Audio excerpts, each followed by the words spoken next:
What color do I want this to be? I want it to be like that teal blue, you know what I'm saying? I went past it already. I like green, that's my favorite color if y'all didn't know, you know. I grew up in Philadelphia for 25 years, you know, and in my hometown there was a lot of stuff going on. In my hometown, I've always felt like I didn't fit in, not only in my hometown, but within my own family. And I remember I was in a relationship and I was still dealing with my family. And although I had so much, in Philadelphia I had so much. I had 2 cars at the time. And then I eventually got my own apartment. But for some reason, I felt like something was missing. Even when I was in that relationship, you know, I was in a relationship and I would sit in the person that I was dating's house and I would sit there and think like, why am I here? I lie to you not. I literally would sit in their house and be like, why am I here? Not physically in their house, well, part of physically in their house, but just in general, not in life, but like specifically where I was at. I'm like, why am I here? I just felt like I didn't belong subconsciously, but I didn't know what it was. But like, I felt like I had a relationship, I had cars, I was getting paid decent money because in Philly I was always hustling. I was hustling and I was hustling. I'm still hustling, you know what I'm saying? I've always worked like 2 jobs or, you know, I've never not worked or whatever the case may be. I always felt like I had to work. That's that matrix stuff. That's how they get you thinking that you gotta work, you feel what I'm saying? But no, so I was very well off in Philadelphia. And then like I said, that relationship ended. And once that relationship ended, it kind of opened my eyes up to just everything that was going on around me. If you watch my channel, then you know I come from a narcissistic family system. I've also dated a narcissist. So that situation, I'm not gonna go into detail on that. That situation kind of woke me up. And it kind of, to be honest, I'm fortunate enough to have woke up while being in that situation. So it's not like it just punched me in the face. Now it did punch me in the face after realizing it, but I kind of got a transition out of my family or out of dating the toxic narcissist that I was dating. And I know people won't comment and be like, everybody says they dated a narcissist. No, I really dated a narcissist, and I come from a narcissistic family system with multiple narcissists. So if you feel like I'm just one of those people that say my ex was a narcissist, or one of those people who just say, yeah, I got narcissists in my family, nah, it's not that case. You felt what I'm saying? So I started going to therapy. You know, I had a therapist, and then I went to another therapist. Because the thing is, there are a lot of therapists who have different perspectives. A lot of therapists don't know really about narcissistic abuse. You gotta remember, people are people. Like people might go to school for something, but that doesn't mean they're 100% knowledgeable in it. Just because a doctor might go to school, just because a painter might go to school, don't mean they know how to do an XLR paint. I made that up. Maybe they gotta learn it over time. So not everybody knows everything, no matter what their job title is. You know what I'm saying? So narcissistic abuse is being, you know, exposed a lot nowadays in society. So a lot of people don't truly know what it is. They just think narcissism is people being cocky or self-centered, which that's like the surface level version of it. Like they don't know the NPD version of it. But anyway, the personality disorder. So like I said, I'm going crazy. And I was on my Kanye West stuff almost, because I woke up to a completely different reality in my life. So it was just mind-blowing to me. It was hard for me to accept that first. And then I got to the point where I'm like being toxically positive because I'm trying to push forward through. You know, when you become a scapegoat within your family, if you know what that is, if you don't Google it, you have to separate yourself from your family. You have to, because it's just too toxic. So I'm like going through it, but I was forcing myself to continue doing what I've been doing for the years and years. But when you go through these type of situations with psychological abuse and mental abuse, with dating a narcissist and dealing with this type of stuff, you have to process this. So I got to the point where I was just working, going hard, but emotionally I was being damaged because I wasn't processing what I was going through. And I'm gonna do a story time on this, but I had a situation where, if you know what CBD is, I was trying to do CBD because I became more depressed because I didn't process it properly. So, so basically I got to the point where I felt like I couldn't work, or I felt like I emotionally was destroyed because of the new reality that I've walked into. Which caused me to start losing certain things. Certain situations were happening. People were tampering with my car in my hometown and stuff like that. So I took a leap of faith, just like Steve Harvey say, you know what I'm saying, a lot of other people, but I took a leap of faith to jump and leave my hometown. You know what I'm saying? I probably should have did it by saving more money or whatever the case may be, but sometimes you just gotta take that risk. What J. Cole said, if you're scared to take a chance, how we gonna get rich? You feel what I'm saying? So I felt like I had to take that leap of faith in order to get myself out of that environment, get myself out of Philadelphia, get myself away from the toxic people that I grew up around and out of my hometown. So then I get to Vegas. And you know, basically I get into the point where I'm kind of like couch hopping because I didn't get my own place.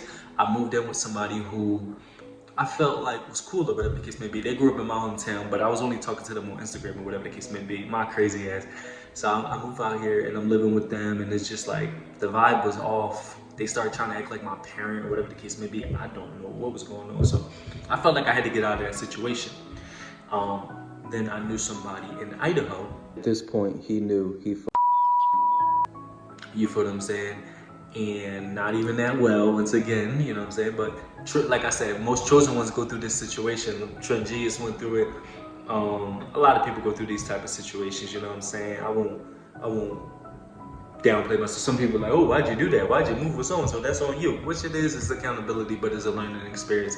And I learned a lot from it, and you know, I got God on my side, so it's all working out. But it's just funny. It's something that tells, if I ever have kids, I'm gonna tell them crazy stories about how I jumped across the United States and was living with different people or whatever the case may be, ran into some more demons or whatever the case may be. Yeah, so I get out here, right? You know what I'm saying? I get to Vegas. Vegas was so superficial. I'm going back and forth to the strip, to the Vegas strip. Vegas is overrated to me.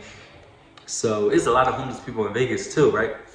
So then I get to Idaho. Idaho's a different vibe. Like the people out here are different. It's more slow, laid back. People really don't care about like social media as much, and it's a different vibe. People talk different, kinda. They say I got an accent and stuff like that. So to get to how I got homeless, like I said, I moved out here with somebody, you know. Come to find out, let's give it a buck. So this individual was somebody who went through a similar situation than I did in regards to the family and stuff like that. But this individual was not as healthy as I am, I'll say that. And they basically just got out of a relationship with somebody, so they kind of tried to bring me. I was just trying to be a friend. They kind of tried to bring me along in order for me to replace their partner, because their partner kicked them out because they broke up.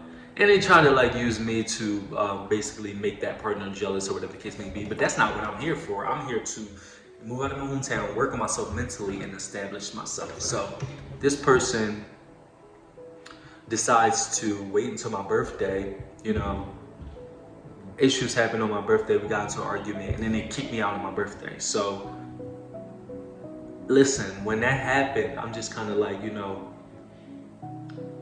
I've had people turn on me before and stuff like that, so I'm just like, what's next? And I actually didn't become negative from it. I started thinking positive, and I started to really like dig deep into talking to God and stuff like that. And mind you, no lie, oh snaps, my bad. No lie, I'm walking around with a duffel bag. So the duffel bag is out back right now, and I'm about to throw it out because it had a broken wheel too. So I'm walking around with a big duffel bag on my back. You feel what I'm saying? I'm walking around with a duffel bag. Basically trying to figure out what I'm gonna do next. So like I said, I know a lot of different people online, or people that watch my YouTube channel, or most people on my Instagram, you know what I'm saying, when I was doing my fitness stuff, or people on TikTok that reached out to me that went through similar situations in regards to narcissistic abuse or whatever the case may be. So people were like sending me money. Shout out to Mary, she sent me money. Shout out to Kevin. Shout out to Sabrina. These are all people that helped me along my journey that I still talk to this day. And they were just like helping me out. So I used that money and I went to go stay in a motel. So after I got out the motel, I ended up,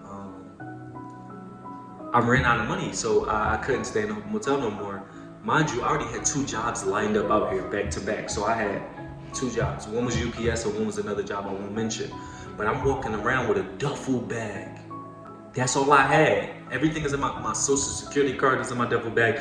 My whole life is in that duffel bag. I don't got nothing else. All I had was a duffel bag, a green big duffel bag, right? So then I reached out to my job because actually I didn't run out of money, but I had enough money to fly to Texas. So I was going to fly to Texas and couch hop again, you know what I'm saying? I was gonna fly to Texas to see what's popping out there and then try to establish myself out there. I really wanted to go to LA. Shout out to Maria. Maria's in LA. She's from PA, but she's in LA and she told me to come out there. But I'm a real defiant person, so I'm one of those people that gotta follow my own wave and I don't like to, you know what I'm saying? But I appreciate her for saying I can come stay out there with her. But you know what I'm saying? I gotta follow my own path right now. Maybe one day I'll end up in LA, but anyway, yeah, so then I reached out to my boss and said I might have to leave Idaho, and she asked me what was going on or whatever, because maybe I'm walking around with a duffel bag. I even reached out to a shelter. Shout out to Misfits on here, Motivational Misfits. She's also a scapegoat of her family, and she was homeless, and she ended up in a shelters as well, and she's doing good. I'll be reaching out to her and stuff like that, and I'm gonna donate to her once the time is right. But yeah, so I was just connecting with all these people online who've been through similar situations than I have, through group chats and stuff like that. But yeah, so I had like $150 left or whatever, and I was going to fly to Texas. So I told my boss I'm walking around with a duffel bag. Like I said, I reached out to the what's that thing called? Where you stay in a shelter. I was just saying, I reached out to the shelter and they said they were full. The shelter is full. So this whole time that I'm staying in the motel, I'm on live on TikTok, and even when I was homeless walking around with a duffel bag, if I can find a video, I'm gonna put it up on here, but it's on my TikTok and it's on my YouTube shorts. When I'm walking around with the duffel bag, my whole time, I'm listening to God motivational stuff, Chosen One videos. This whole time throughout my whole journey going to Vegas and XYZ, I'm trying to stay positive. That's why it was hard for me to live with toxic people, which I did twice. But like, and I was like going through like kind of like a mental breakdown because of the situation I went into in regards to dating a narcissist, and in regards to like having to separate myself from my whole family. And I was watching videos on that and stuff like that. And I'm pretty much on the other side of the emotional part of it. It's been like a year and a couple months since I've been dealing with all of the toxic people that was in my life. And I kind of just woke up to the fact that it was a lot of people around me that were toxic on the level of narcissism, or just following the codependency wave and stuff. If you know what that is, if you don't, you know what I'm saying? But no, so you know, I'm walking around with a duffel bag and stuff like that. I'm over near the college out here, and eventually one of my bosses reached out to me and reached out to the higher boss, and the higher boss, you know, I met up with him, and let's just say a blessing happened. Now I got my own apartment, and it's like, as y'all know, all my videos will be having an echo because this apartment is empty. And like I said, I already had 2 jobs lined up, so it came in clutch, and I didn't have to like move from here. But you know, I got this spot without having any down payment or something like that, and I feel like that's God for me keeping my vibration high. And because in the whole time in the motel, I knew tomorrow, the following day after being in the motel, I knew this was my last day there. But I didn't start thinking negative. I didn't start like crying about it. I just kept my vibration high. I went on TikTok. I laughed and joked about being kicked out on my birthday with different people that I know. We talked about narcissism. We talked about, you know, Philadelphia, growing up in Philadelphia. And I was just saying it was crazy because I used to be in Philly, And I used to see homeless people all the time, and I used to always wonder, like, what happened for them to get there to become homeless? And I'm like, how did they become homeless?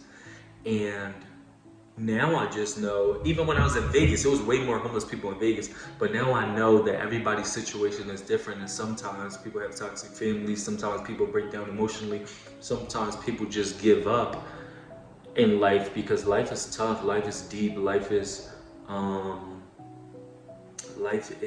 a different breed. Especially, it's kind of frustrating, especially in my situation, when you realize that a lot of people won't even understand what you're saying. Most people don't know narcissism. Most people don't know what family scapegoating is. Most people would just say, that's your family. Most people would say, tough it up and blah, blah, blah. And that's what I was doing for the most part. I was toughing everything up. And that was actually making it worse because I didn't properly process it. So things were falling apart because I was just forcing it, and I didn't process everything that I went through or everything that I was going through. So if anybody's going through anything deep, if they gotta separate themselves from their family, if they deal with narcissism, you gotta process that. You gotta take your time.